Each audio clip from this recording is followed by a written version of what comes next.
do their dirty work underwater. When a hard-shelled freshwater crab and a slimy tiger leech bump heads, there are no soft options.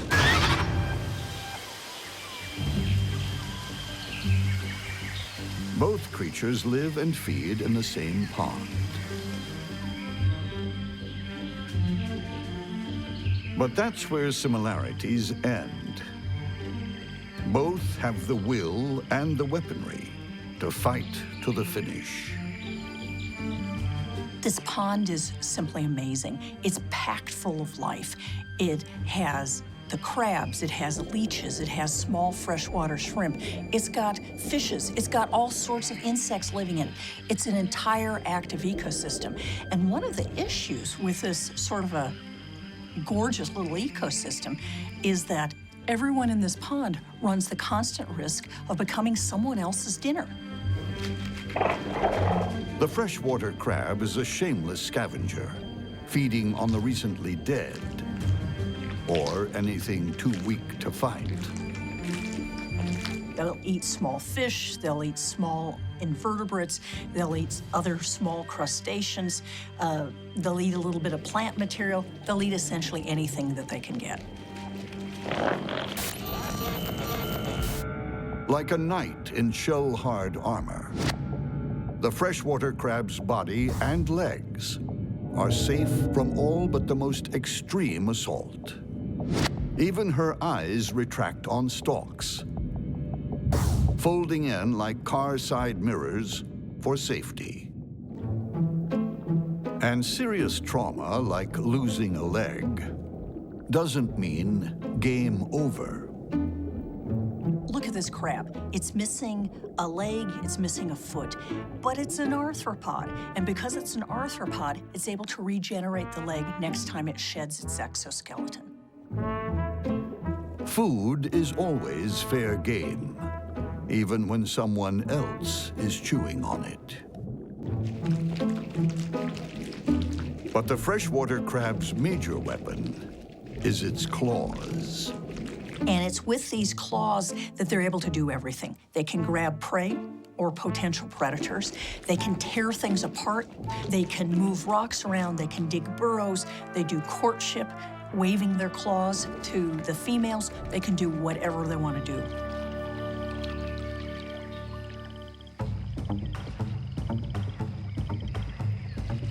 When it comes to defense, crabs are the tanks of the underwater world. Crabs have a number of defensive options. One is that they've got these really strong, relatively powerful claws.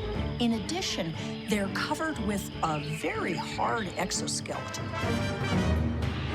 They move quite well and can be relatively fast, zipping out of the way.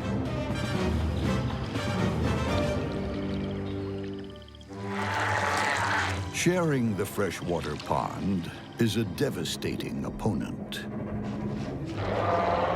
The tiger leech. It doesn't feed on the dead.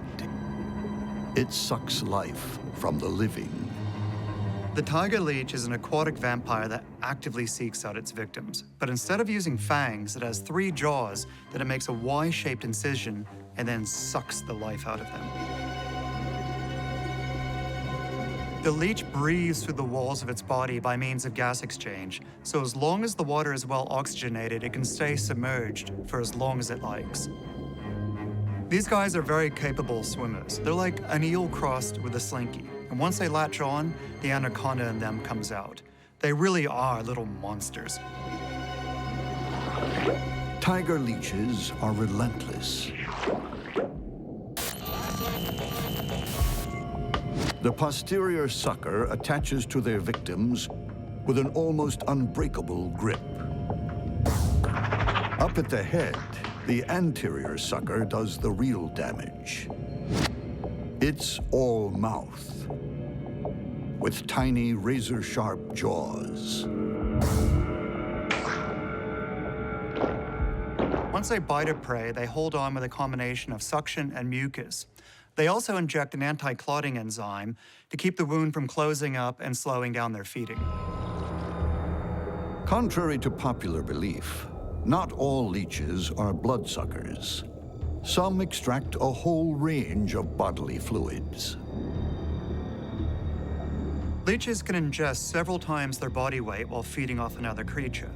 While this might not be dangerous for a larger animal, for a smaller one, this is lethal, but slow enough that they're fully aware of what's going on. If an opponent goes on the attack, the tiger leech has a truly bizarre way of defending itself. The tiger leech's best defense is its slime. Its body is actually very difficult for another creature to get a hold of because the mucus it extrudes makes it a very slippery customer. That's bad news for the tiny freshwater crab. But it does have the weapons to fight back. Tiger leeches are a tough competitor for these crabs. The leeches are strong and muscular. They're kind of slimy. They're able to move around pretty well. However, if the crab is able to grab it with its claw, it's perfectly capable of cutting it in half. The problem is that the leeches are relatively hard to grab. This is a soft, squishy creature versus a well-armed, hard-shelled animal. I think the leech is quite capable of bringing the crab down without getting cut to pieces by the claws. When a flesh-sucking leech fights a sharp-clawed crab, one is destined for Davy Jones' locker.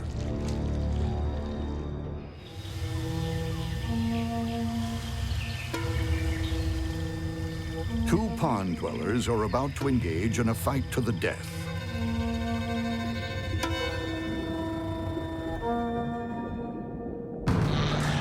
One is a flesh-sucking leech, and the other, a hard-shelled crab. The crab shell is tough, but the leech's jaws and teeth can cut through it like a diamond-tipped saw. That's if the crab doesn't cut the leech in two.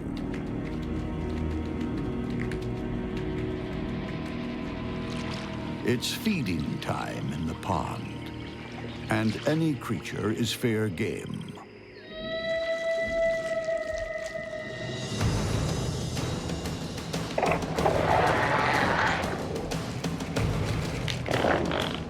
The crab backs off. But the leech is back.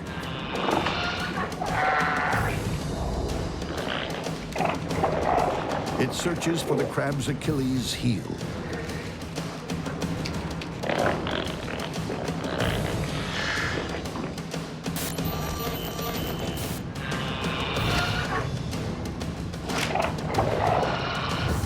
And finally finds access to the soft flesh.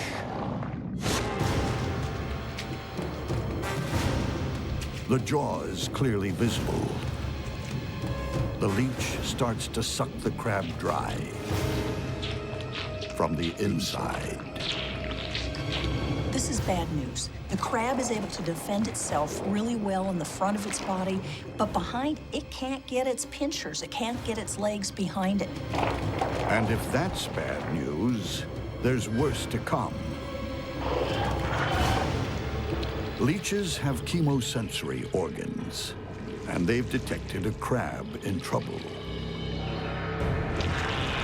The scent of the crab's blood in the water is like a homing beacon for the pond's other leeches. They're gonna do everything they can to join the party, and the more that are on board, the less chance the crab has of fighting free. Another tiger leech joins the feeding frenzy. It latches on. The crab grabs with its claws, but the leech is covered with slimy mucus and slips out of the crab's grasp. The claws have dispensed with one leech, but now they're gummed with slime. Undisturbed, the remaining leech sucks the life out of the crab. When the tiger leech drilled through the crab's carapace, the crab began losing all its fluids. Emptied of its body fluids, The crab draws its last breath and is consigned to a watery grave.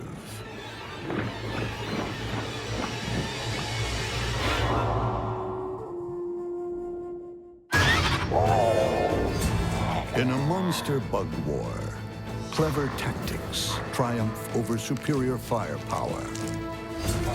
Battle know-how overwhelms defensive display. Infiltration foils the finest defenses. And maneuverability gives you the edge in a mass attack. When bugs go to war, you fight smart or die. All the spider needs to do is wait as her victim dies in a silk shroud.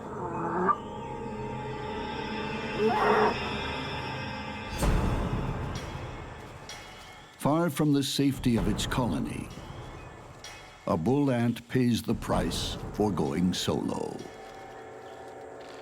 No one heard it scream. I don't think a redback that had fallen out of her web or was out of her web wandering on the ground had any chance against a bull ant. But a redback that's in her web, she has total control of the situation. In nature's tiny world, an ant's life means something.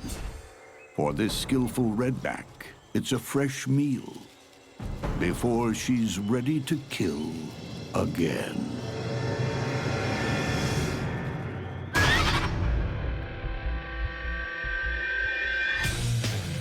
The world is crawling with bugs. Half of all known species on our planet are insects. Some crawl on land, others lurk beneath it. Some climb, others live in the sky. There is no escaping bugs. Even the water is not safe. What happens when a water strider takes a swim with a water spider? It's time to run, but there's nowhere to hide. Some call him the Jesus bug, because he too can walk on water, although he prefers to jump at lightning speed. If something tries to catch him, his best defense is to just skate across the water, but he can also use the water like a trampoline and jump up in the air. They can travel 100 body lengths in a single second. It's like a 6-foot-tall human taking off at 400 miles per hour. More incredible still, the water strider never gets wet. Along each leg, thousands of tiny hairs trap air bubbles, and this makes a waterproof coat. Also helping to keep the water walker dry is surface tension on a pond. Its long legs spread its weight without breaking the surface. They distribute their very light weight in such a way that they don't break the surface tension of the water. This allows them to use the water as basically a big piece of bendy rubber. Buoyed by this skin of water, the strider wields a lethal weapon. It's a giant proboscis that spears and kills its prey. It also doubles as a drinking straw for insect innards. Like a hypodermic needle on legs. His bite is mean. A small creature that can't handle the water soon becomes Bug Slurpee. Water striders feed on the water surface. They're basically an undertaker who make the sick and dying die. The water strider turns any pond into a battleground, but it doesn't have the field to itself. The water spider is just as comfortable on a pond as it is on land. Water spiders are able to travel across water much more effectively than most other spiders or many other invertebrates. If they were a car, they're moving on the order of 300 miles an hour. I mean, they're just incredibly fast spiders. Though this female is bigger than the strider, she still doesn't sink or get wet. She also relies on tiny hairs to make an air suit. Even more astonishing, she has tiny claws at the tip of each leg, giving her incredible grip on the water surface.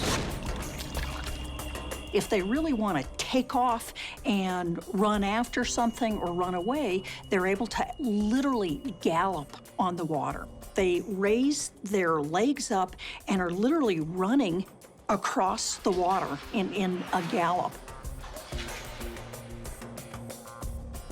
And they have relatively waxy feet and they have long legs, and so they're able to make use of a small dimple of surface tension on the water and walk on the water.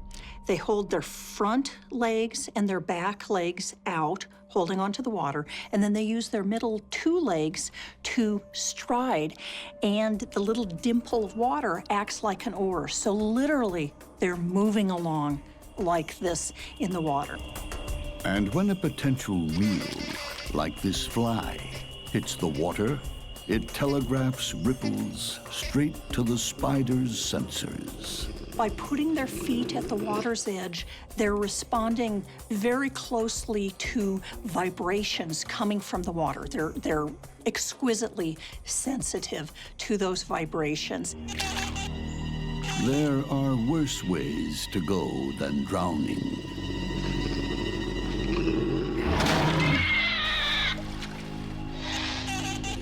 You can be killed and eaten inside out.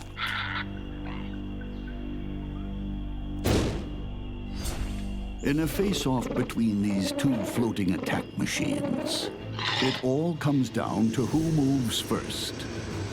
The spider is strong and fast, but the strider is even faster. The lineup is against water striders, which are fast, zippy on the water's edge. Water striders cannot compete with water spiders on strength. They need to be able to detect the danger and get away.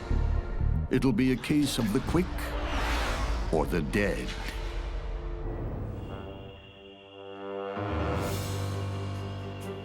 These water striders are drifting around the pond with the wind. At the water's edge, the spider dangles her sensitive feet, picking up the slightest movement. The striders, too, are feeling for vibrations, but they're unaware of the spider hidden against the rock. They tend to be very nicely camouflaged. Often they have coloring that up against rock faces, you just don't see them. Unaware, two striders have drifted into easy range.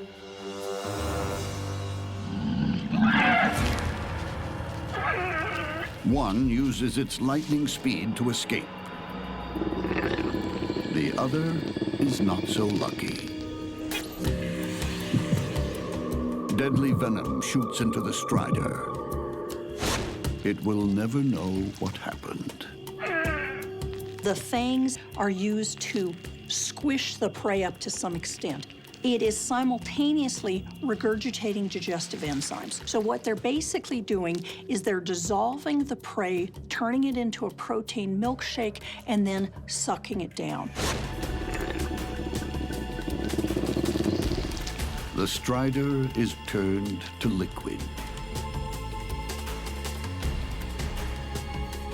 The water strider was in the wrong place at the wrong time to mess with a water spider. In bug water world, no one gets wet, but you can become a drink. There's no place like home sweet home, unless you're a bug. Keeping a single address is sometimes impossible when your neighbors are nasty, and you may have to fight to keep your home. Who gets the spoils when a white-tailed spider tries to evict a black house spider?